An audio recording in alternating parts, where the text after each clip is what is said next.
This video is brought to you by BTI Institute, a New Jersey leader in certification-based management training. Today, we're going to do Lean Coffee, and we felt it might be a great way to end the program year where everybody can bring their questions and get feedback. And pretty much as we're doing this, we're also looking for ideas for next year as far as what kinds of things you'd like to talk about. And we'll see if we can get guest speakers or things like that. So let's get started. I'm Bob Phillips, and I've pretty much been working with Agile teams for, I think it's now 13, 14 years. It's definitely been a number of years since I've been working with teams. And it's a really exciting space to be in because you can always learn something new. And that's really what I really enjoy about this space. And so what I need to say, because I work at the Federal Reserve Bank of New York, is that my views are my personal views, and they do not reflect the Federal Reserve Bank of New York or the Board of Governors. And with that, I'll let Nitin go and introduce himself. Hi, everyone. My name is Nitin Khanna. I'm the Agile LCI chairperson. Like Bob, I'm also an Agile enthusiast. We've been doing this for a couple of years now.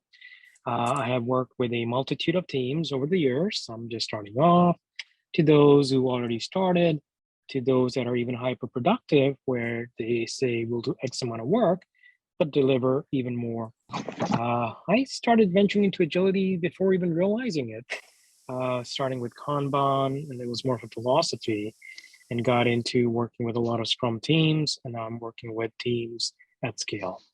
So if you notice the two palindromes, one philosophy, we know this works. All right. Now I'll share the Kanban board. And so Nitin, if you want to explain the process, and it looks like people are putting things in already. This is great.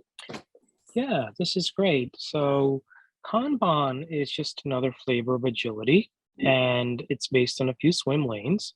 So Bob and I have created a few, some starting off with instructions to do or discuss. These are the topics that are just going to emerge from the audience.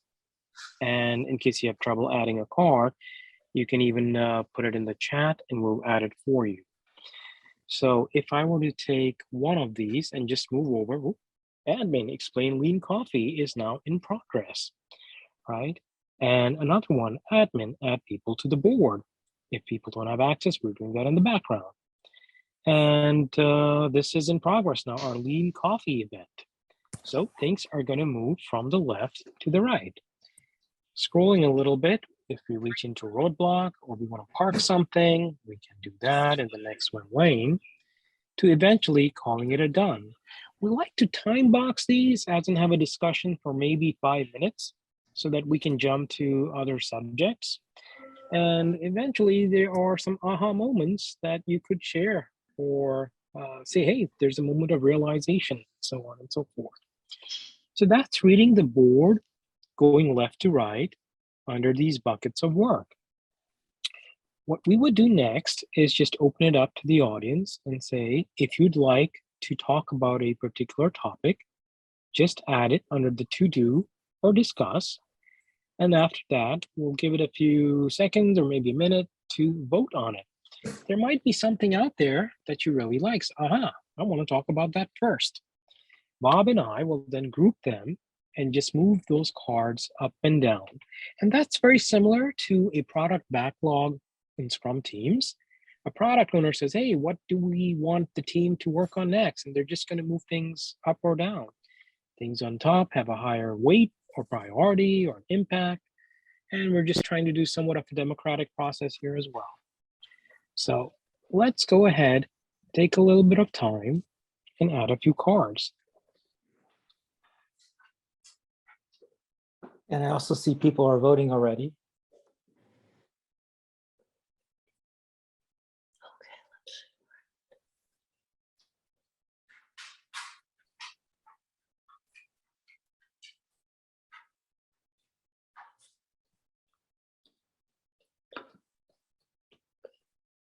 And if you are not, just put your email address in the chat or type in what you would like.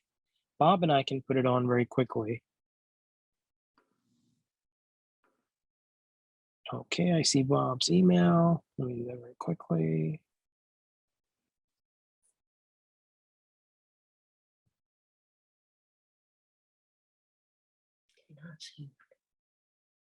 Okay, just added Bob to the board.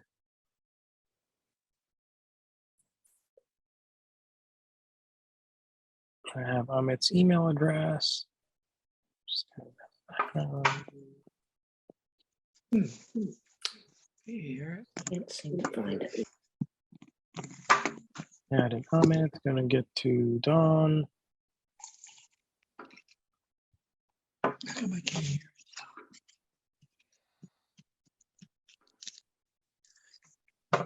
Did he start yet? Don's been sent an invitation to log in because he doesn't have an account.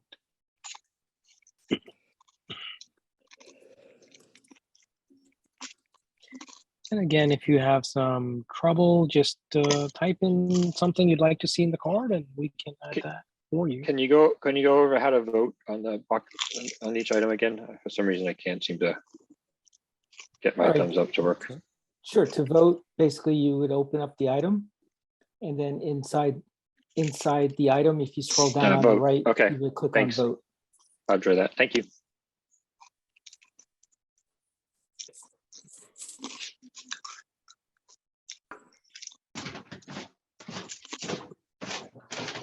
And so what I'm doing now is I'm just going by the number of votes on the items and putting them in order. Can't hear it. This is project management, It's all loud. the New Jersey chapter, like that Yeah. one thing. Yeah, this one is agile. I think it's called agile. So what this is Bob. What I'm going to do, if you want to speak, I'm going to mute everybody, so you're going to have to unmute yourself.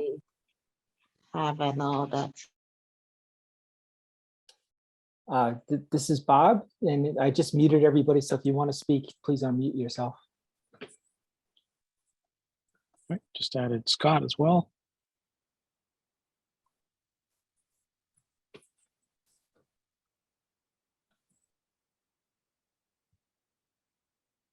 Getting a lot of things on the board, which is great.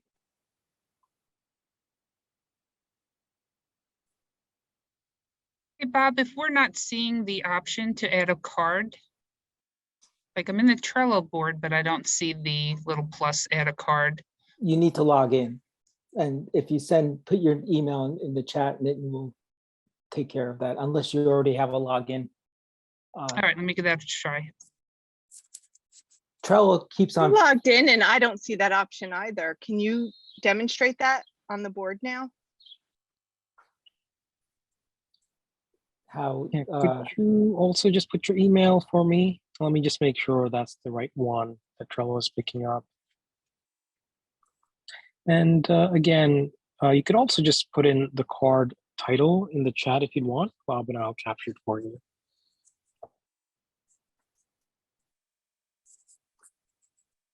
prior to the call, we were with the understanding that you could have an open board, but I guess Atlassian is improving the product, and at least now you can see the board, but you can't do anything with it unless you're authorized to, and that's pretty much what we're finding out right now.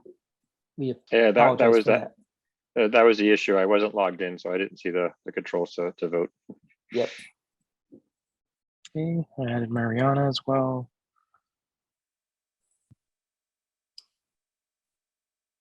And so as you could see, it'd be nice if Trello had a button, say, okay, organize it by votes and just put the highest on top, but it doesn't. So I'm just kind of just manually scanning it and just dragging the items to the top.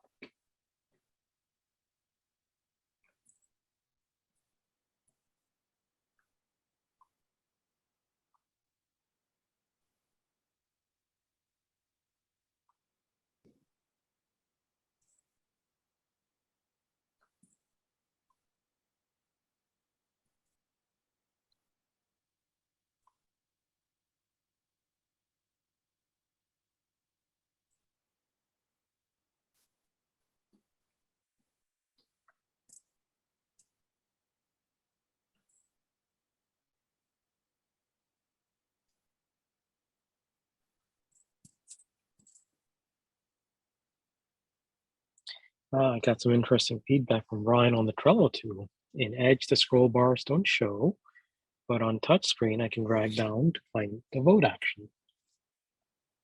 Thank you for that.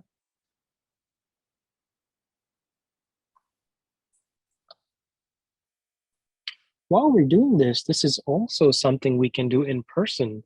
So the pre-COVID days, when you did have people huddled together in an office, you could actually take some lightweight index cards, have people put it up on a wall physically with painter's tape.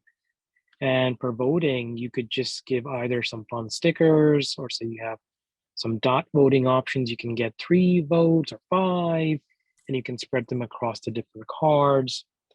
And again, you would just move them up or down at some stage to say, this is what we would be talking about next.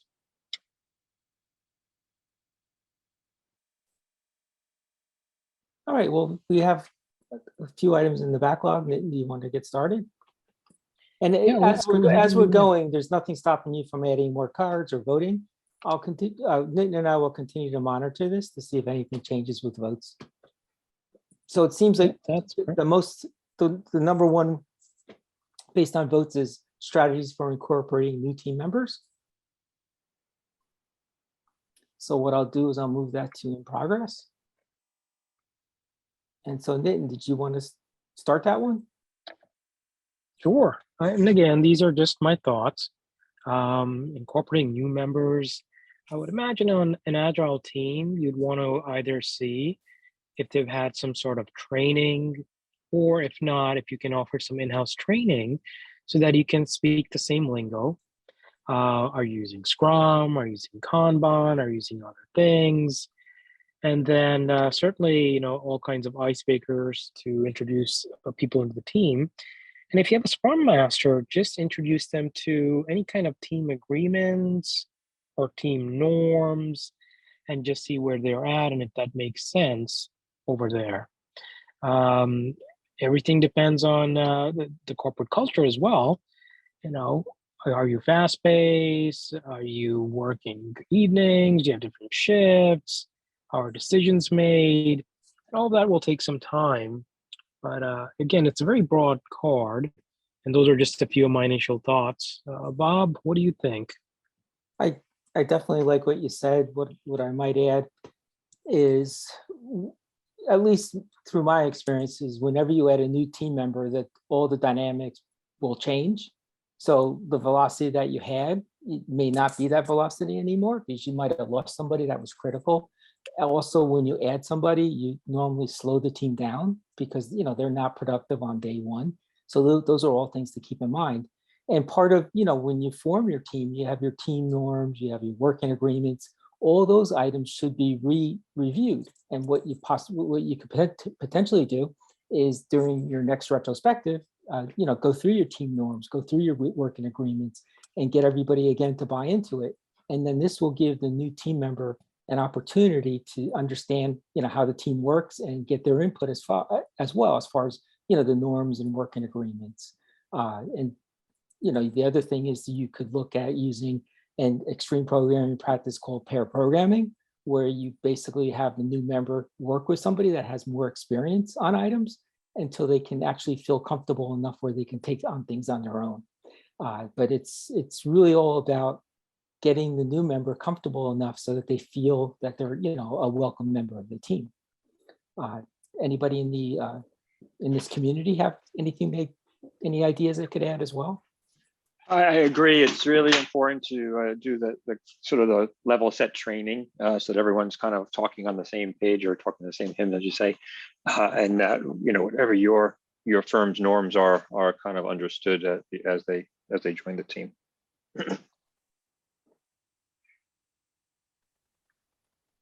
Thank you for that. Judy, did you get your questions answered? And I want to just make sure we're on the right track, or did you have anything else in mind?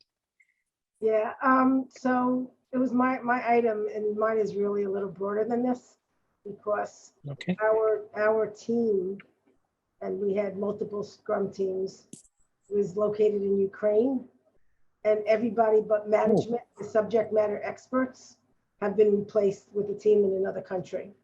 So you know, so they started with the training, but it's like, it's almost daunting to start again with everybody, you know, so I just didn't know, like, it's like starting a new project almost, but you have, you know, some of the work was in progress. So, Right. so they're all good. I'm just, so I was trying to use this as a checklist of what else can we be doing that hasn't been done yet. So it's just a lot of growing pains, you know. And you're spending time doing like just team building and bonding. I mean, just those types of sessions too. You'd want to do that too, just to get them comfortable with the team, build that trust. Not really, but you know what? The teams, that's been happening. You know, I'm so impressed after a couple of sprints how the team has gelled so quickly. So they really focused on coming up technically on the project. So, but the training and just trying to figure out new relationships all across the board. So, but thank you. It's Larry. One other technique that's proven useful is an onboarding buddy, so that there's a person who gets identified as a mentor, kind of, hey, come to me as you have questions, so that they have a place to go first. There's dozens of new people and 15 old people, and not old people, original people. So, you know, there is, you know, 8 or 9 scrum teams, and the person in the US is actually that person, or the question goes through for that team. But that's, you know, as the starting point. But, you know, so thank you. That's sort of how defaulted to what happened based on technical areas. But yeah, I mean, if you had the same number of people, or if it was reasonable, you can't do a one-to-one in this case. It's a very unique situation. Yeah. Okay. So thank you. I'll add 2 other ones. One is create them as a cohort, so that new people often, you know, just rally and create their own identity as new people. The other, that's a little bit farther out, if you expect to be bringing on other new people in the future, ask those that are onboarding now, their job is to create the playbook for the next cohort, so that it's freshest for them. What did they like about their onboarding experience? What do they wish would have been different? And so you're actually really role modeling a whole bunch of cool agile practices in a very practical way. That's a great idea. In fact, not from an agile perspective, but just as a team perspective, as our team grew, we kind of had that onboarding playbook, even just to get access, entitlements, and things like that, you know, just so you know what you need to do and to get things, people basically active and part of the team more quickly. It really helps. That's great. All good feedback, folks. So we might have heard a little ringer in the background. That was our 5-minute time box. Let's move this on to a done state, and let's see what our next to-do or discussion point would be.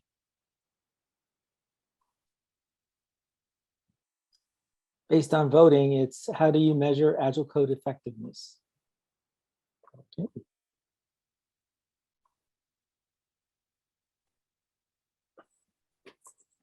What do you think, Bob?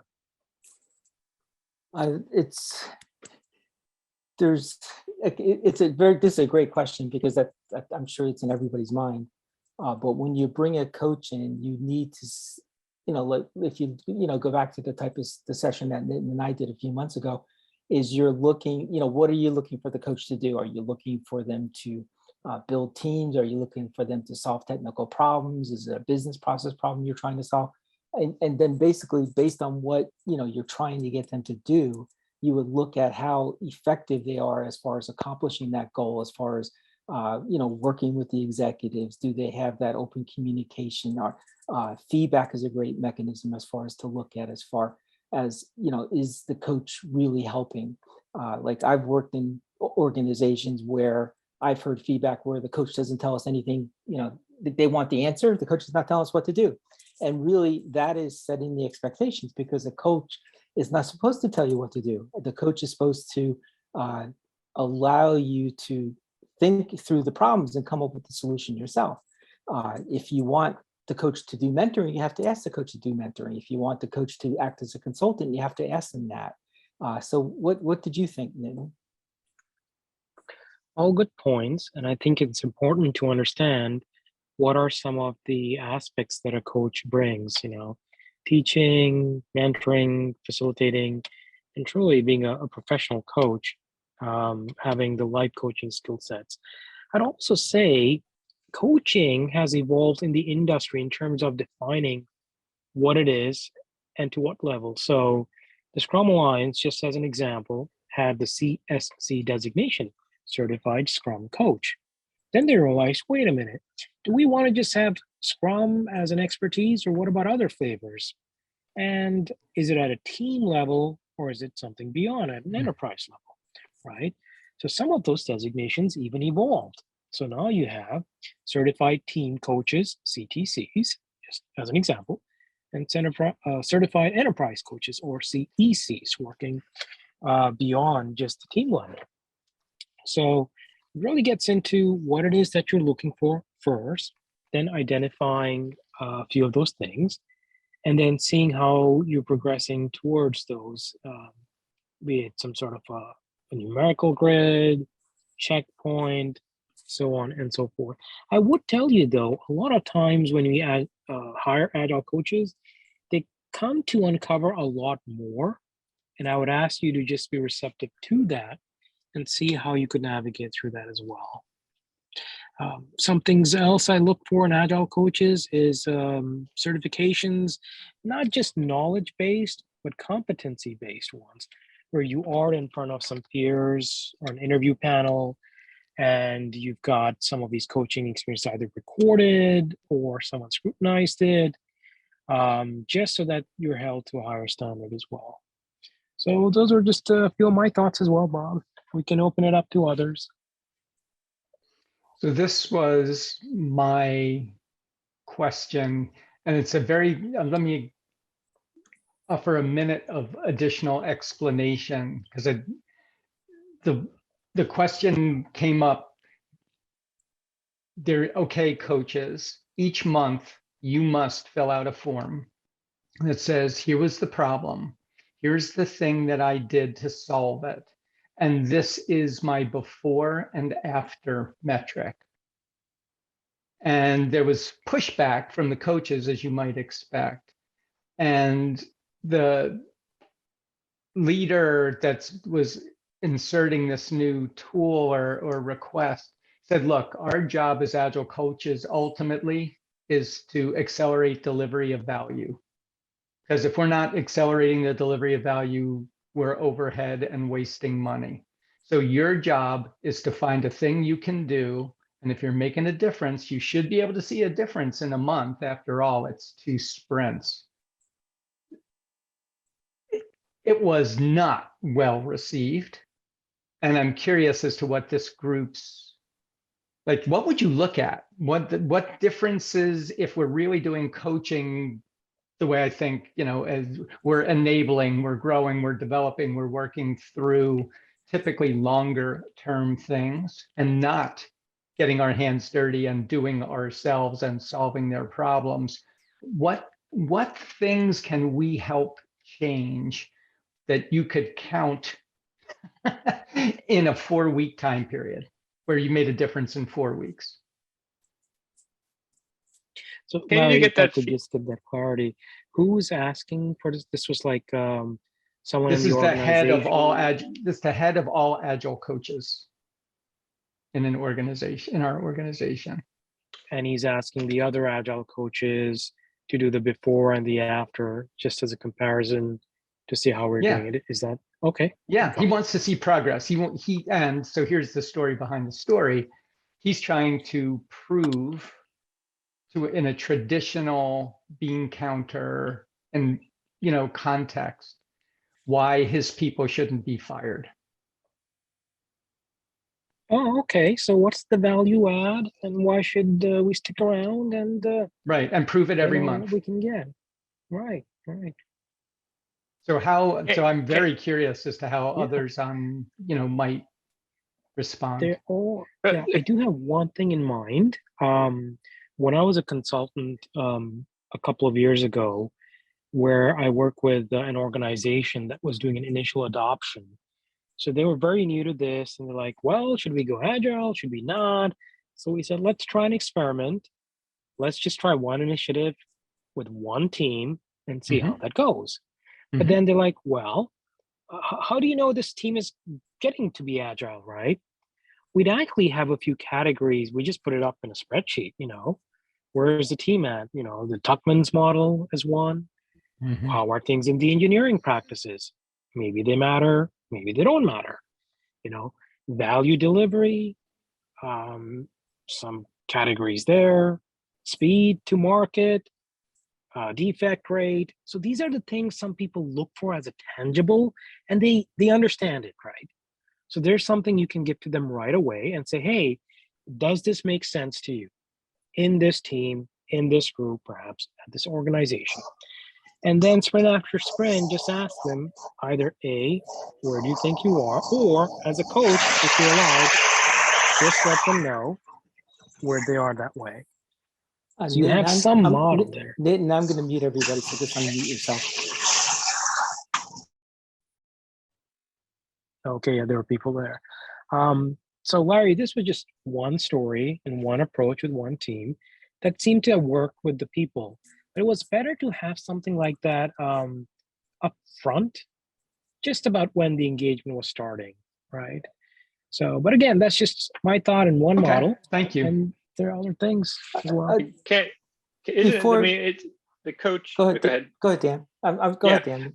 Yeah, from a coaching perspective, I mean, it's really to help the team, right? The squad. So can the basic squad metrics and their feedback on the retros show the progress that's being made? I mean, if the coach is there, you assume the coach is helping that along. I mean, is that sufficient, or you need to be even more specific than that? Because I would think the development of the team, the squad that they're working with, should show the success of the coach, or show how he or she is really moving that organization forward.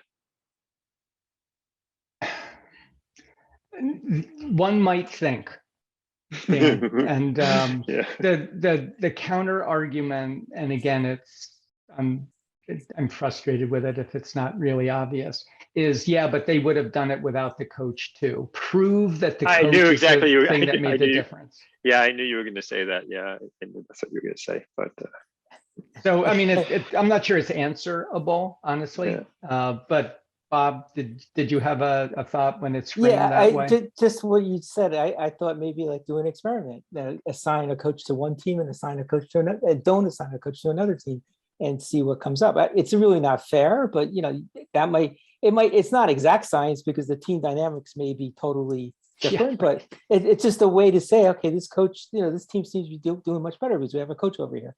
And what I was going to suggest is you could potentially look at, I don't know if you're doing it now, is have a coach scrum team where basically you have, set maybe your cadence 2, 3, 4 weeks, and then basically have backlog items, and each coach's assignment could be a backlog item, and then basically have them give feedback during your sprint review.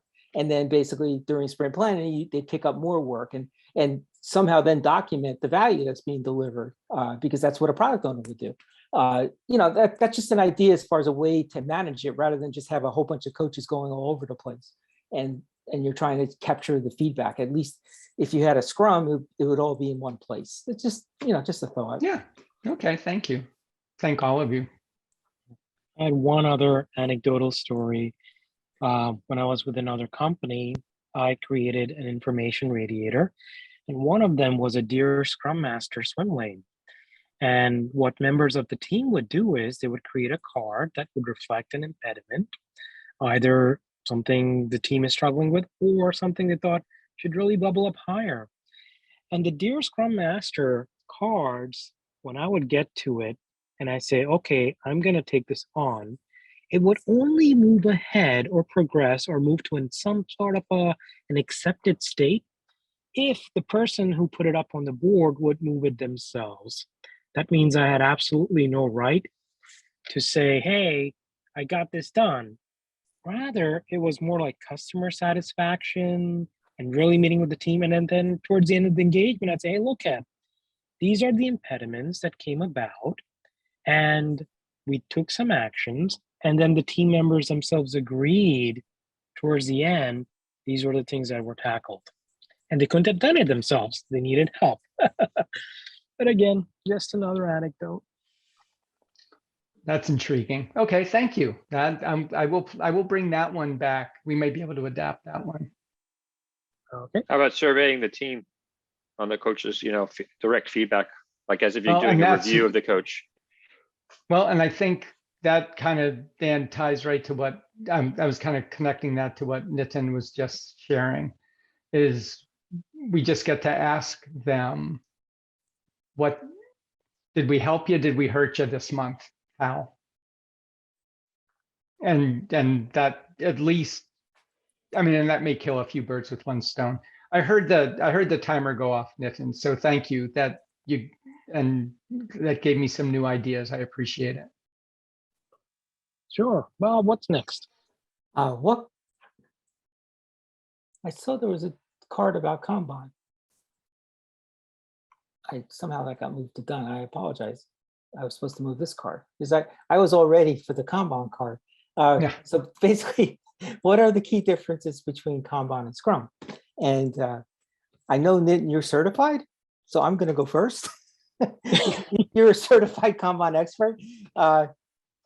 It's okay. If you look at Agile, okay, and basically the frameworks allow teams to be Agile, and Scrum is the most popular by far. There's everybody, when you think Agile, everybody thinks Scrum. But Kanban is also a framework where you are able to enable a team to be Agile. So yes, Kanban and Scrum are similar because they both are Agile enablers. Now, what's the difference? Well, in Kanban, you have a product owner, you have your team, and you don't have a Scrum Master. You have what they often refer to as a Kanban lead or a Kanban coach. And in Scrum, instead of the Kanban lead and coach, you'd have the Scrum Master. So basically, mechanically, that's how the teams are set up. And then the other difference is Kanban doesn't have all the Scrum events. It basically, Kanban supports continuous flow. So pretty much you would have a daily sync up, which is very similar to a daily Scrum. But beyond that, there's really nothing saying you have to do anything else. But people that adopt Kanban usually would add a retrospective, and they would add some type of a review meeting, very similar to the sprint review and the Scrum retrospective. And these review meetings basically would be set by the team. Like the team might say, okay, I want to review with everybody that's given me work every 2 weeks, every 3 weeks, every 4 weeks. So you kind of fall into a cadence. And then what you could do is when you're having those review meetings, you could also plug in a retrospective. These two things are kind of not prescribed by Kanban, but they're good because they help to improve communication. And the other thing is there's no end. Kanban's like a continuous flow, where sprints, when you set up your sprints, you're doing either 1, 2, 3, or 4 week type of duration. And so Nitin, I hope I did a good job setting you up, but now it's your turn.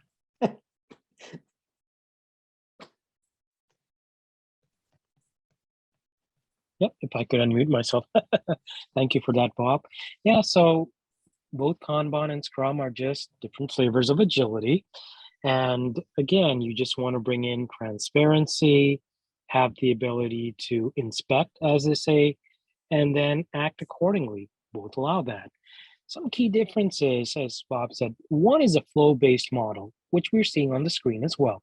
How do we go from point A, which is like our to-do or our backlog, all the way down to a done or something of an accepted state? It isn't time-bound. Scrum intentionally is. So, hey, when you get to things all the way to the right, you get to things over there. You can certainly measure that as well with cycle time and other metrics. You can also use throughput, which is very light. Simply count how many things did we get done. We other have CFD diagrams as well. Interestingly, Scrum teams do like to visualize their work as well. They don't necessarily need a Kanban board, but most people tend to use that. I would use Scrum when you need to definitely have a huddle or a checkpoint and see how you're progressing every 2 to 4 weeks. And I would use Kanban where you've got more of a predictable outcome. You know where it would go. And a lot of people in manufacturing use this. The mechanic that I go take my car to has somewhat of a Kanban board. You know, somebody comes in, they describe what they need, they put this in a clipboard and behind them in one of the lanes. Mechanic comes in, takes a look, reads it over, see if he has questions. If not, takes the board into the shop. Someone else comes in and then puts a different board just in another area. And you can almost see a pattern here. And Kanban comes from the Japanese word signal card, right? So it's lightweight, light description, and it's just a card. That's the visualization of things as well. So if you have a flow-based model in mind, use Kanban. If you want to put a little bit more rigor behind it and they're more of the unknowns, and you really know you're going to pivot or think you might, use Scrum. So we've done both, talked a little bit about similarities as well as some of the differences. Let's open it up to others, Bob. I'll keep an eye on the timer as well. Does anyone else have any experiences that they have to share in working with Kanban? And just as a warning, it's harder to do Kanban than Scrum. Don't think you're taking the easy path. It's actually more work. It's Larry. I think one observation from having, dabbled in both is that when I was using Kanban, there was more emphasis on, it seemed the question or the problem we were trying to solve was flow. And that was a different emphasis than a Scrum approach, which was really around iterative, functional, the next piece of usable software, if you will. So we weren't as concerned about it in the short term, but then it was, and one thing that neither of you've mentioned that has been critical in my Kanban experience is a backlog. Having it, we still needed to size it. And then the idea was when some product manager, owner, executive came barging in saying, do this, it's like our people are loaded doing this work. What that's it. You can ask all you want. We just don't have any more capacity. So what do you want us to stop doing? And the board made those decisions very visible. And then it also highlighted the blockers, because if the whole idea was flow and we were trying to move things through, then as a coach or as a management team, the whole idea is was let the team run and focus on the things that are getting in the way. So I think that's pretty consistent with what the two of you were saying. It was, at least what I said, yes. Agreed. And You also anyone had else? something in the chat. Let me just pull that up. Brian had a nice comment. The predictability of the work assigned to the groups may help guide which approach takes the lead. Lower predictability, think help desk leads more towards Kanban. Define longer term goals with work breakdown or tasks to measure aligns better with Scrum. Yeah, if you know the end outcome or what it should be, it's more Kanban. Help desk, production support, they do great with Kanban. Ad hoc things, they come up, get your WIP limits. All makes sense. Thank you, Brian, for that comment. Anybody else? Or should we call it done? Should we check in with Amit, who had added this card? Did you kind of get what you were looking for? Yes, Nitin, and thanks all for chiming in here. How does this play with release management? I mean, which one would work better from a product release management point of view? It could go either way. There's some companies that simply say, we will release certain features when we get to them, right? Then there are other companies that might say, we need a time boxed release as well, right?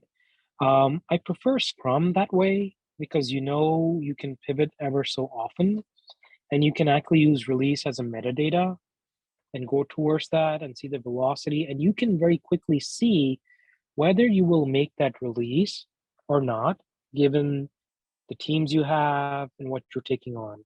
So if you need to pivot and change something, you can adjust that.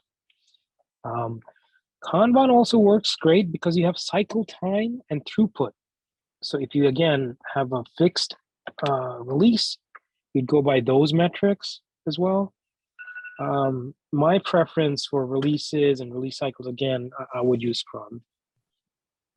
Thanks, Nitin.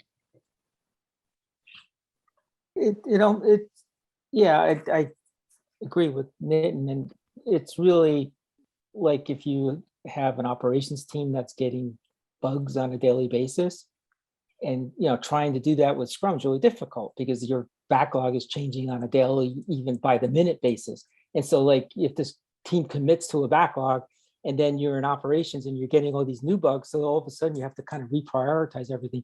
So that, to me, that's when something like Kanban would fit. And then how you as a business decides to do the releases, that would be, if it's a hot fix, if it's a bug, that it's really the work that you want to manage, like how you want to manage it and stuff. Where Scrum is great, but you can't get like 10 new bugs a day and expect the team to deliver what they committed to. Those are the kinds of things you could think about. Yeah. Again, going back to the example, would you have a release cycle at a mechanic shop, right?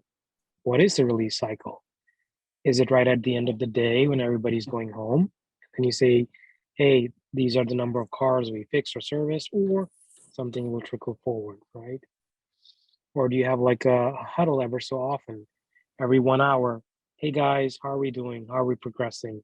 Has anything got a shift? And so on. And then you start looking at the nature of the work as well, right? So see what makes sense in the nature of the work. Pick one and pick the right the tools and the numbers and the metrics. All right, Bob, should we move on? I think so. I'll make this done. This time I'm moving the right card.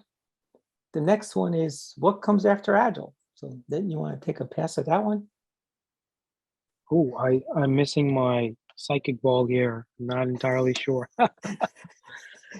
It's interesting. They did say, since they introduced Scrum in the mid-90s and the evolution, and then the companies adopting it, that eventually a lot of this will just become the norm. But what comes next? I'm not sure. I do think people will remain nimble. Even with traditional project management, people were nimble. They were put up against really tough scenarios or situations where something had to change. But certainly, I'm seeing more and more people, I don't know if I should say the next generation, but certainly coming in with familiarity with agility and Scrum and something lightweight that companies enjoy. So I'm not sure what would come next.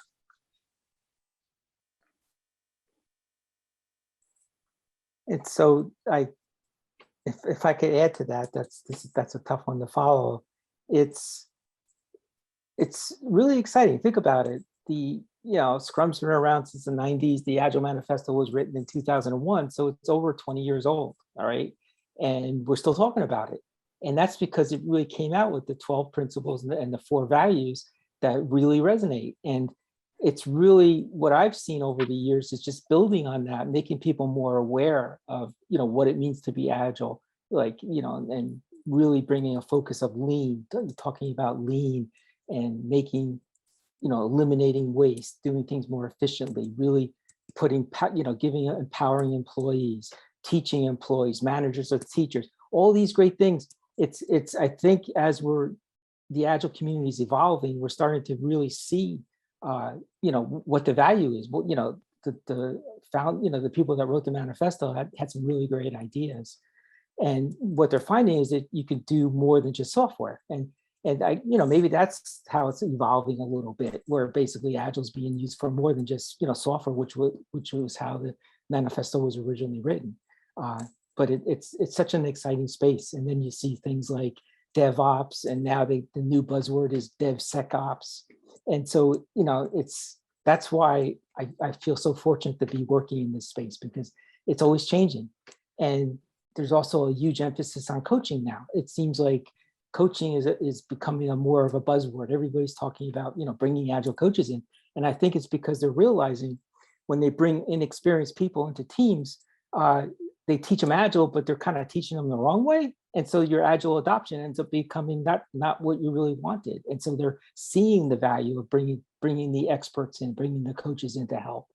And, so I don't know if there's going to be a buzzword after Agile, like Nitin just said, but that's it's really exciting. How about the community? Have you guys seen anything? Do you have any crystal balls?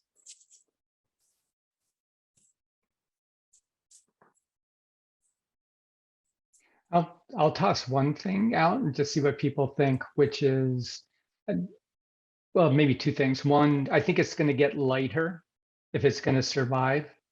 If I look at, say, the SAFe framework, it just scares people, and there's a lot of mechanics. There was a thing in chat about, PMBOK, when you see having to learn 700 pages of Kaka, it may not be flexible enough. And the other one that I toss out for the group's consideration is infused by data or artificial intelligence.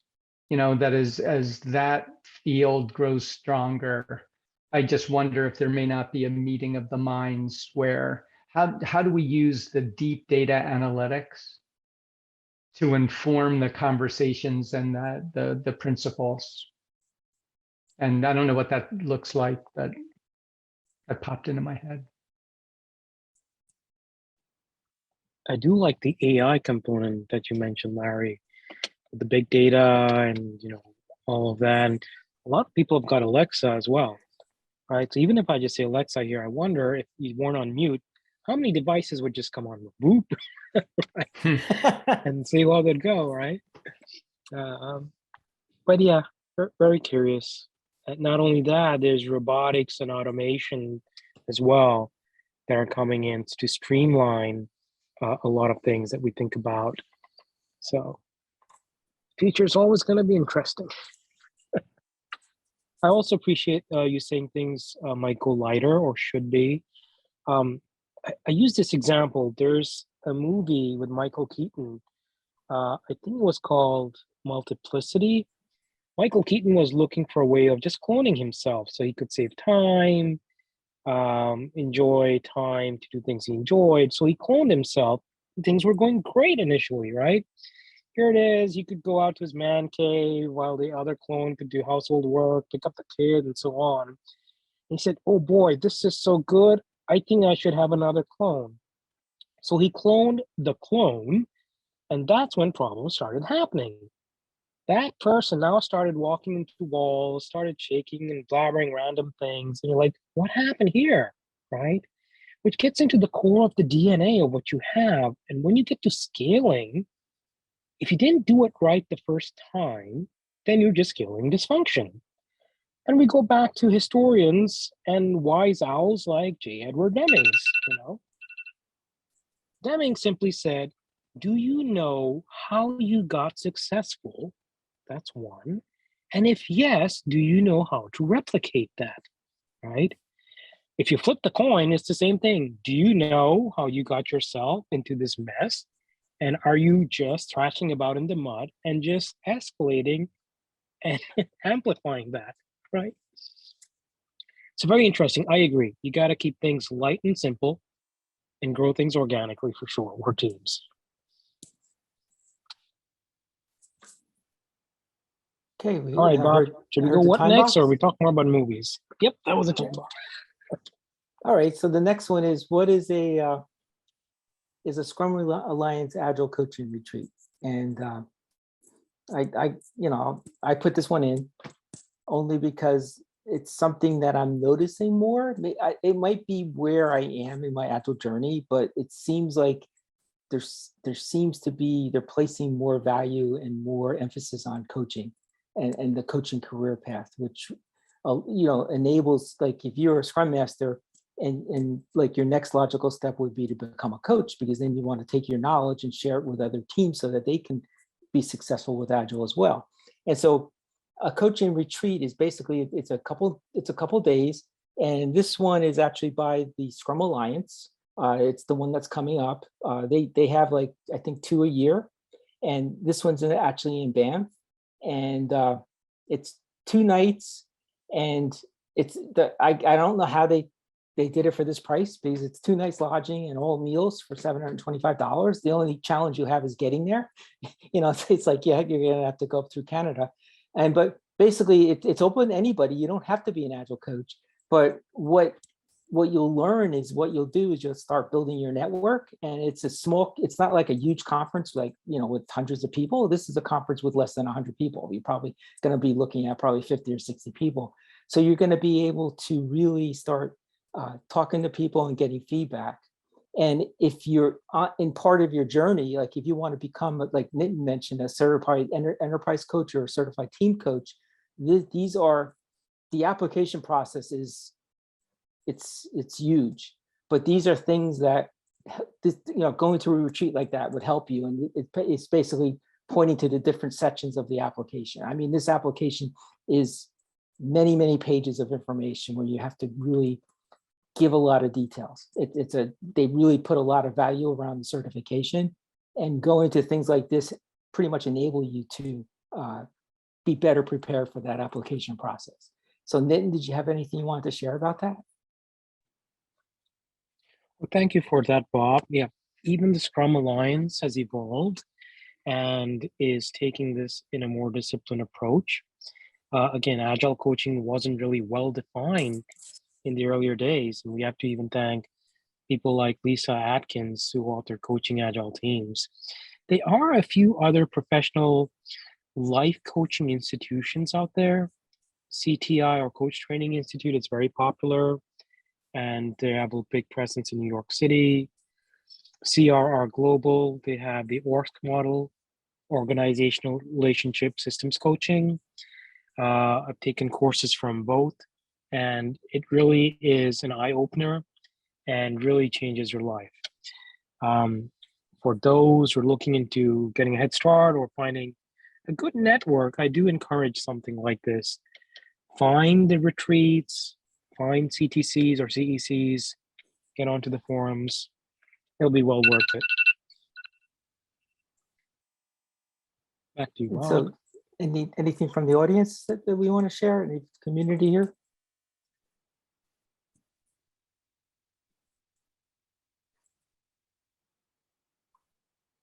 So I think with that, we have just about 5 minutes left. I think we could call our lean coffee done.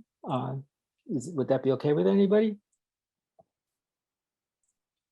I think that's okay. And we do have an open forum. Bob and I tend to stay on a little later as well, and we can talk about the other cards if needed. Let's just get to a few announcements that you might have, Bob.